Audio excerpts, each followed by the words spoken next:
नमस्कार।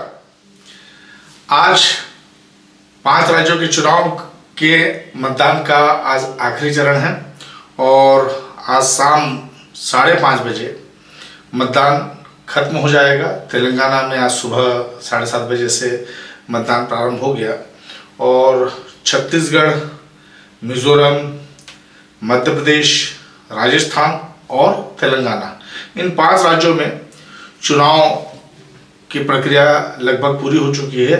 अब 3 दिसंबर को मतगणना होनी है।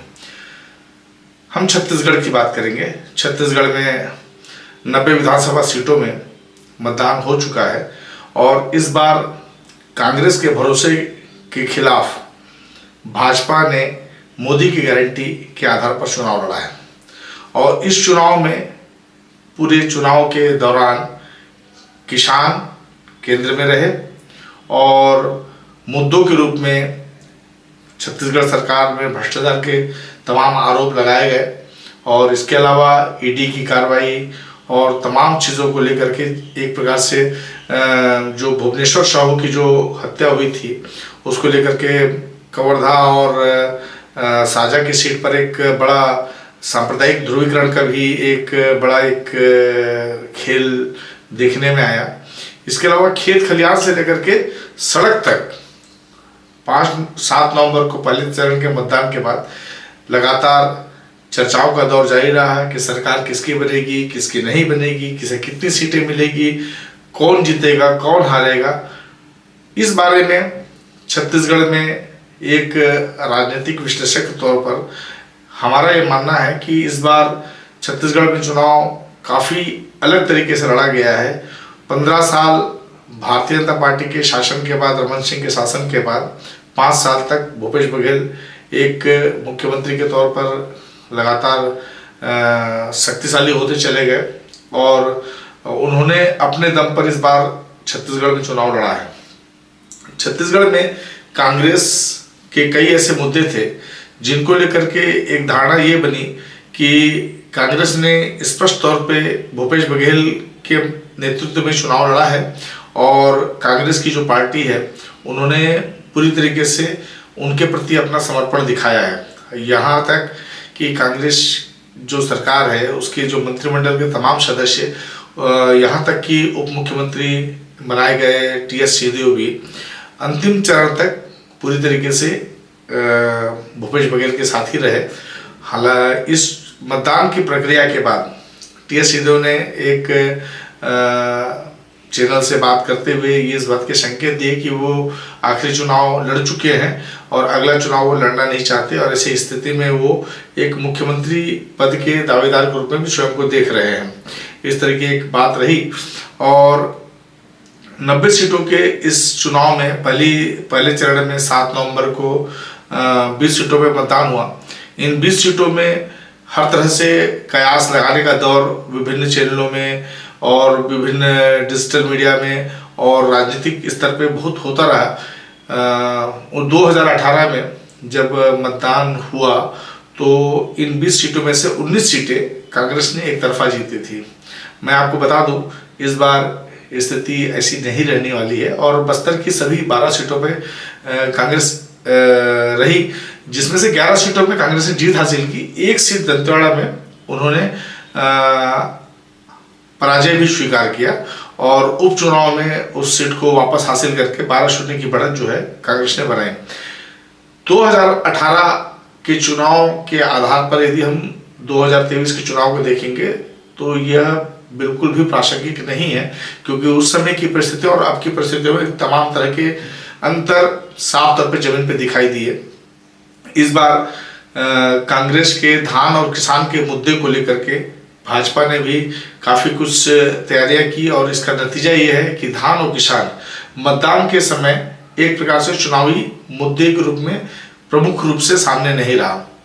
सबसे बड़ी बात यह है कि छत्तीसगढ़ में नक्सलवाद को लेकर के जिस तरह की स्थितियां हैं और नक्सलवाद इस बार राजनीतिक दलों के विमर्श के केंद्र में नहीं रहा और चुनाव के दौरान कई सारी तैयारियां की गई और तमाम सतर्कता बरतने की वजह से मतदान तो हो गया, पर मतदान के बाद मतगणना से पहले नई सरकार के आने से ठीक पहले एक प्रकार से माओवादियों ने फिर से अपना दबाव दिखाना शुरू किया है। इससे यह भी साफ है कि इस बार माओवादी अपने मोर्चे पे अपनी सक्रियता दिखाकर इस बात को साबित करने में लगे हैं कि लोकतंत्र में जो चुनाव की जो प्रक्रिया है उसमें सुरक्षा बलों ने जिस तरीके से उन्हें निस्तेज किया है उसका एक प्रकार से वो बदला भी ले रहे हैं। आने वाली सरकार के लिए ये भी एक बहुत बड़ी चुनौती होगी कि तमाम दावों और प्रतिदावों के बाद भी छत्तीसगढ़ में इस समय नक्सलवाद का साया गहराया हुआ ही है और आने वाली सरकार के लिए एक बहुत बड़ी मुसीबत है। दूसरा एक मुद्दा शराबबंदी को लेकर के भारतीय जनता पार्टी ने लगातार राज्य सरकार पर हमले किए और उन्होंने गंगा जल की कसम की याद दिलाई, तमाम आरोप प्रत्यारोप भी चलता रहा, पर चुनावी घोषणा पत्र में शराब का मुद्दा कहीं भी शामिल नहीं रहा। यह भी एक बड़ी बात है। और महिलाओं को लेकर के भारतीय जनता पार्टी ने जो एक घोषणा की महतारी योजना के तहत, उसी तरह की एक योजना कांग्रेस ने भी घोषित की है। तो तमाम जो चीज़ें हैं वो इस तरह से गुथी हुई हैं कि 3 दिसंबर को हमारे हिसाब से एक जो परिणाम दिख रहा है वो बेहद चौंकाने वाला ही होगा। एक तरफा चुनाव परिणाम नहीं होगा और आज शाम के बाद एग्जिट पोल की रिपोर्ट्स भी आने शुरू हो जाएंगे। और हालांकि उम्मीद इस बात की बनी हुई है कि किसी भी तरह से कांग्रेस अपनी सरकार रिपीट कर सकती है और संभव है कि यदि भाजपा ने कई पैंतरेबाजी भी की है, उन्होंने छत्तीसगढ़ जनता कांग्रेस के साथ एक पेचअप किया है, उसके अलावा बस्तर में अरविंद नेताम की पार्टी के साथ भी पेचअप चला है, उसके अलावा अलग अलग तरीके से भाजपा ने कई तरह की रणनीतिक तैयारियां की हैं। यदि वो उस आधार पर कामयाब होती है तो ये मान के चलिए कि छत्तीसगढ़ में भाजपा सरकार बनाने में कामयाब हो सकती है, क्योंकि अब सवाल है कि जनता ने किस आधार पे वोट किया है।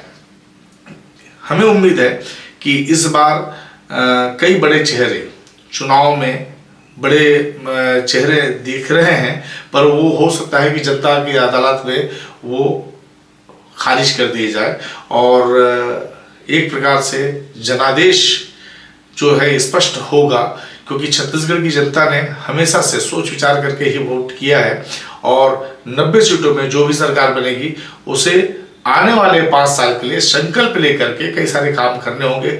सबसे बड़ा मसला नक्सलवाद का होगा, जिस पे फोकस करना होगा। छत्तीसगढ़ की सरकार ने कई प्रयास किए, हालांकि 1.5 साल कोविड का दौर था जिसको लेकर के भले ही सरकार दावा करेगी कई सारे काम हुए हैं, पर जमीन पे उस तरह का काम संभव हो ही नहीं पाता है जो कोविड का दौर था। और कोविड के दौर के बाद जब सरकार उठ खड़ी हुई तो उन्होंने कई ऐसी योजनाएं जो ग्रामीण आधार पे थी, शहरी क्षेत्रों में विकास को लेकर के तमाम दावे खोखले साबित हुए हैं और उसको लेकर के जो नई सरकार है उसको बड़े प्रयास करने होंगे। और जैसे बस्तर में केसकाल घाट का जो एक मसला है वो एक बड़ा गंभीर मसला है, जिसपे न तो चुनावी मुद्दा वो बन सका, न वर्तमान सरकार ने उस पर कोई बहुत बड़ा काम किया और न ही पूर्ववर्ती भाजपा सरकार ने भी उस पर काम किया था। उम्मीद है कि आने वाली सरकार केसकाल के उस घाट को ठीक करेगी ताकि वहां पर जानलेवा जाम से लोगों को मुक्ति मिल सके।